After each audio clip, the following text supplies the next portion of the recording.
Selamat datang di Pojok Santai.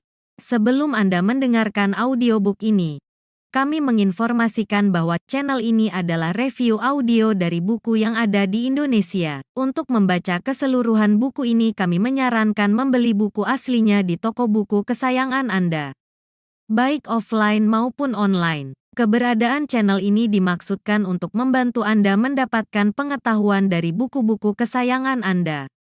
Jangan lupa untuk subscribe, like, dan komen.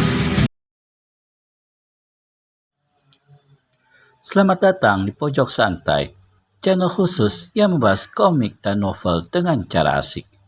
3 sosok berjubah putih berhasil menjarahkan totokan kepada Putri Raja Rencong dari Utara. Bagaimana nasib selanjutnya Putri Raja Rencong dari Utara? Yuk langsung saja disimak video berikut ini.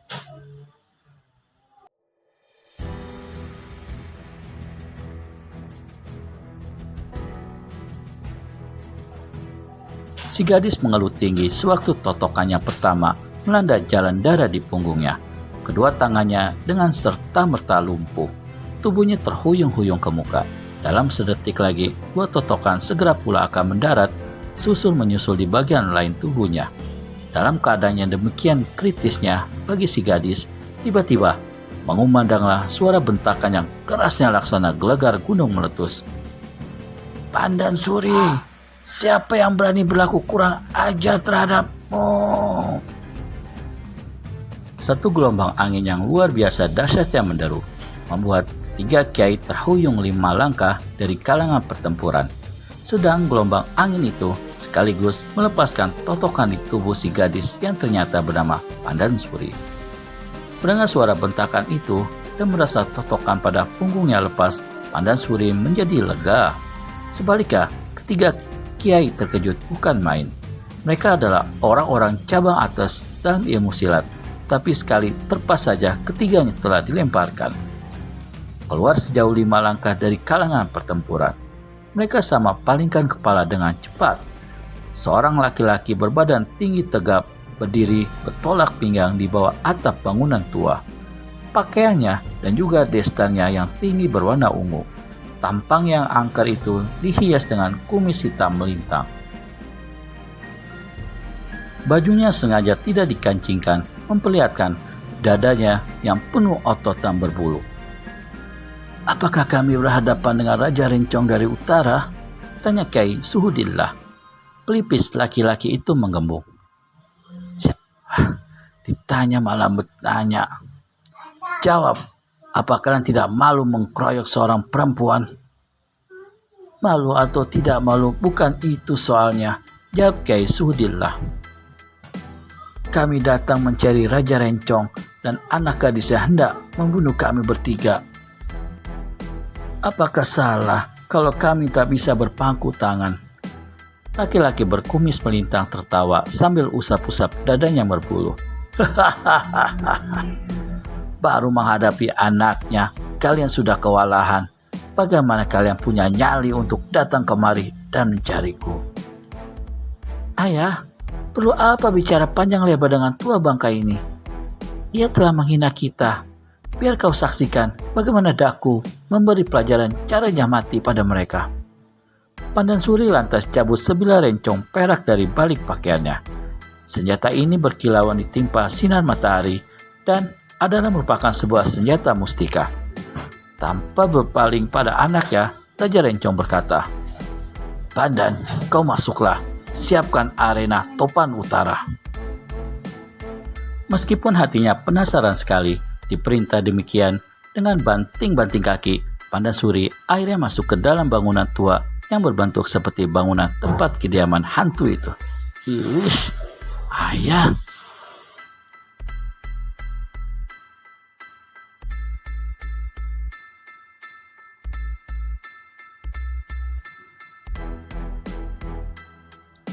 "Raja Rencong dari Utara," kata Kiai Suhudillah, "banyak hal pertanggungjawaban yang hendak ku minta padamu." "Oh begitu, silakan masuk ke tempatku. Kita bicara di arena topan utara." "Cukup di sini saja," saut Kiai Suhudillah.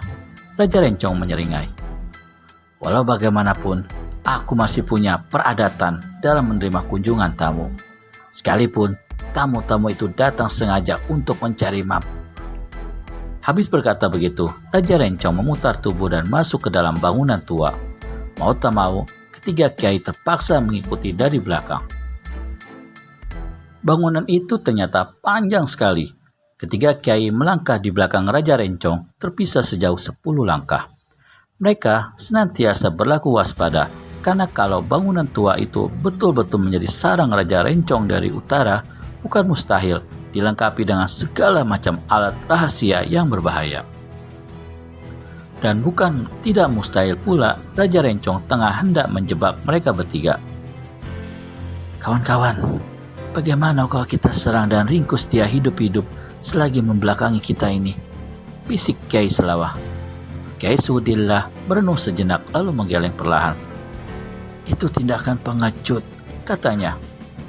Kalau kita menang tak akan terpuji, kalah malah memalukan. Tapi terhadap manusia biang malapetaka macam yang satu ini, kurasa tak perlu memakai segala macam ukuran baik dan buruk lagi, bisik Kiai Tanjung Laboh. Walau bagaimanapun kita tak bisa bertindak begitu, menyaut Kiai Suhudillah. Ketiga melangkah terus mengikuti Raja Rencong. Mereka menuruni sebuah tangga batu. Tangga itu sebenarnya terbuat dari batu marmer yang putih bersih. Tapi karena tak pernah dirawat dan dibersihkan, tangga itu setelah menjadi hitam diselimuti lapisan debu setinggi beberapa mili. Raja Rencong menuruni anak tangga dengan sikap acuh tak acuh. Ketika Kiai Suhudillah dan kawan-kawan memandang ke bawah, pada lapisan debu yang menutupi anak tangga tak kelihatan sedikit jejak pun. Sebaliknya, ketika mereka memandang ke belakang, ke anak-anak tangga yang tadi mereka lewati, ketaralah jejak-jejak kaki mereka meskipun tidak membayang jelas, dan ketiga kiai ini sama-sama menggigit bibir. Kuatkan hati kalian, bisik Kiai Suhudillah memberi semangat. Betapapun kejahatan itu tak bisa bertahan lama. Kalaupun kita harus pasrahkan jiwa di tempat ini, kita mati dalam berjuang, mati syahid.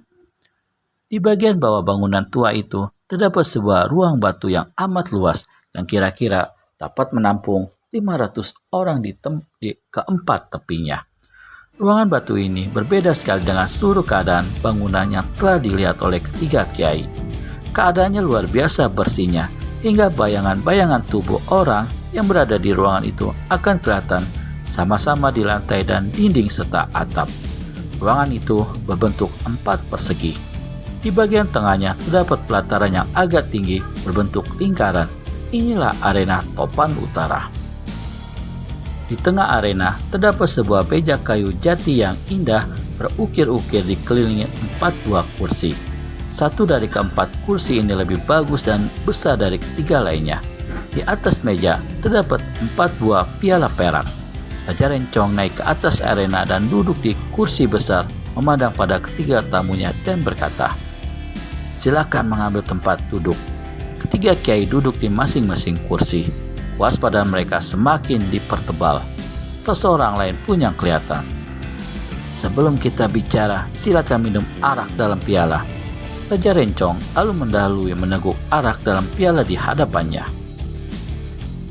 Ketika dia meletakkan piala yang kosong itu di atas meja, kembali matanya membeliak. "Hei, kenapa kalian tidak mau minum?" "Terima kasih, agama kami tidak memperkenankan meneguk minuman keras macam begini," saut Kiai Suhudillah. Agamamu. Di sini kalian harus mengikuti aturanku dan menghormati diriku. Lekas minum." "Terima kasih, lebih baik." "Apakah kau kira aku hendak meracuni kalian?"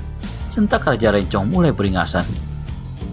"Kami datang ke sini bukan untuk minum-minum," membuka mulut Kiai Tanjung Laboh, "tapi untuk bicara, untuk meminta pertanggungjawabanmu." Raja Rencong menyeringai. Lalu matanya yang garang menyapu paras ketiga kiai di hadapannya, dan dari mulutnya mendesis suara pertanyaan. "Bicara hal apa dan bertanggung jawab apa?" "Kurasa kau sudah cukup maklum," jawab Kiai Suhudillah. Tapi aku tak keberatan untuk mengatakannya belak-belakan padamu.